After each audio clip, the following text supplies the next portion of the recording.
I as we're trying to figure out the most effective way to utilize past life regression, we've been around, not getting tied up in control issues, not getting tied up in value judgments. This can't be happening to me. This shouldn't be happening to me. And just getting to the point of saying it is happening. What is the best I can draw from it or through it? And not even sensationalizing it with our own life. I mean, this is. I would like to hope that we get to a point where society has no problem with people talking about such things. But it is not necessarily what you tell everyone at your next coffee break at work. Oh, gosh, yeah. That's... Some of them may understand, some may not. Some may be supportive, some may not.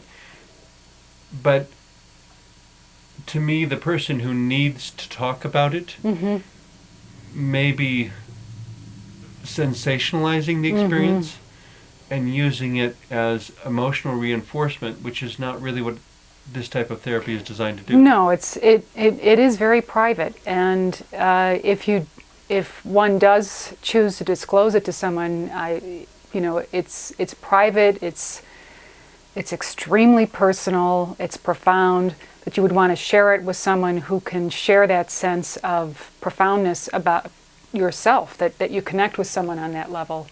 It's not a thing to brag about or... But the quirk, of course, I guess, is for someone who may not be a celebrity now but may become a celebrity. Do they keep this hidden for the rest of their life? Or if it ever comes up, have they integrated it to the point that they can say, yeah, so? Your That's point so is? well said. Yeah, so? Yeah. I investigated. It was interesting. It's very personal, though, and I don't think it's appropriate material for this interview. Just to set Right. some boundaries without being defensive. Right. Because the minute you're defensive and have something to hide, the paparazzi and the media seem to flock to that like piranha to Right. to a bleeding animal in a river. And that sort of sensationalism to me just is not helpful to anyone's growth or to No. to a healthy community even. No. And it... But a healthy community is not threatened by the exploration of this within its membership, I suggest. Do we have a healthy community? Good point. If we were a healthy community, though, this could be allowed to happen in a normal sort of way, just like someone talking to their psychologist about relationship problems, without any sort of hypnotic state. Oh, I ideally, if we had a healthy community and this were allowed to happen, it would kind of be like, oh, your child's in first grade, how nice. Just... Well, is it working for you? Yeah. Is it helping you? Okay, well, I'm glad. Do you need any help from me? And is there any way I can be supportive, or do you need someone to watch your kids for a couple hours so you can continue doing this, or if it's helping you, why wouldn't I want to help? Right. The other idea finally came back to me that I was wanting to bring up as we're talking about the hypnotic state. Members of various religious extremist groups who would love to demonize this whole realm of interaction. I don't know that they're watching a show like Sister Who Presents. I don't think I'm quite their style. But, because we encourage everyone to think and to open their minds to possibilities, but especially to learn discernment. In everything, learn discernment.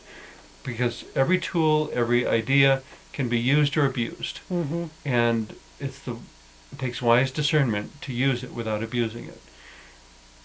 If someone wants to demonize the whole hypnotic state, when you're hypnotized, demons are speaking through you, what have you, which I think you and I would both consider that a ridiculous idea. Objectively speaking, is there anything to answer that accusation? Well, if to be hypnotized is to have demons speaking through you, then nobody could watch TV, nobody could go to the movies, nobody could drive. The list is kind of endless because all of those activities involve a level of hypnosis. Okay. Well, even, I mean, in a more literal sense, watching people play ping pong. Yes. Yeah. You know, but yeah, there's all sorts of activities. Well, You couldn't go see a preacher preach because there's the intonation, the cadence of the voice, the group energy the of group the room. energy is all designed to kind of even put you. a football game. Everybody's Yes. standing up and cheering, and you stand up and cheer too. And then you look at the next guy and say, "What just happened? Right. Did somebody make a touchdown? I don't know why I'm cheering." It's a natural state for our human brains. It happens Yeah. throughout the day. Maybe can you give us a 2-minute description of how you would start and end a hypnotic state in a way that is there a distinctly safe way to do it? Is there a distinctly dangerous way to do it?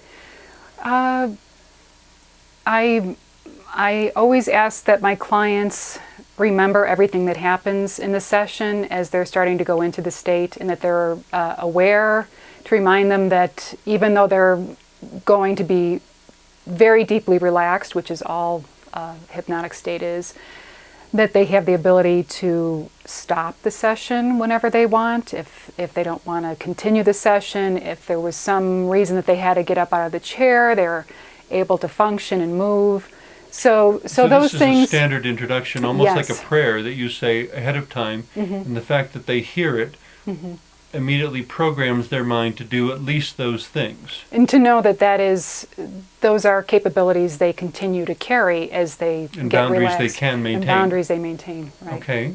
And also people, you don't just say everything that comes to mind when you're in a hypnotic state. Okay. You do filter, and Okay. and I think it's important. I also tell people that that may indeed happen, and you may not want to speak about what you're experiencing, and I respect that, and that's your experience. And just know that you'll remember this, and